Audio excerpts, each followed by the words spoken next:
আইপিএলের এক ম্যাচ খেলে অলস সময় কাটানো মোস্তাফিজ দ্রুত নিজের ফেজ রূপে ফিরলেন। 5.2 ওভার বোলিং করেছেন, মাত্র 17 রান দিয়ে পেয়েছেন 2 উইকেট, ছিল একটি মেডেনও। শুরুতে অবশ্য উইকেট পাননি, পেলেন একেবারে শেষে নিজের ষষ্ঠ আর ইনিংসের 42তম ওভারে। তখন রুবেল, মাশরাফি, সাকিবদের বোলিংয়ে আয়ারল্যান্ড এ দল পরাজয়ের দোরগোড়ায়। 8 উইকেট পড়ে গেছে।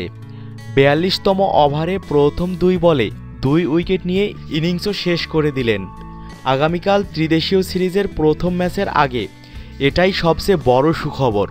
এমনকি প্রস্তুতি ম্যাচে সাব্বিরের সেঞ্চুরি, তামিমের 86 আর বাংলাদেশের 199 রানের জয়কেও ছাপিয়ে গেছে এই সুখবর। মাশরাফি, রুবেল, সাকিবও নিয়েছেন 2টি করে উইকেট, কিন্তু 3.18 ইকোনমি রেটে বোলিং করা মোস্তাফিজের ভালো বোলিংটাই সবচেয়ে বড় সুখবর। 7 এপ্রিল থেকে 9 মে এই এক মাস মাত্র একটি ম্যাচ খেলেছেন, তারপরেও দ্রুত মাঠে ছন্দ ফিরে পাওয়া অধিনায়ক মাশরাফির জন্য স্বস্তির। চ্যাম্পিয়ন্স ট্রফির উদ্দেশ্যে দেশ ছাড়ার আগে মাশরাফি বলে গেছেন, অলস মোস্তাফিজকেই তার চাই। সেই মোস্তাফিজকে ফিরিয়ে আনার, তাকে নির্ভর রাখার, আত্মবিশ্বাস জোগানোর দায়িত্বটাও কোচ অধিনায়কের।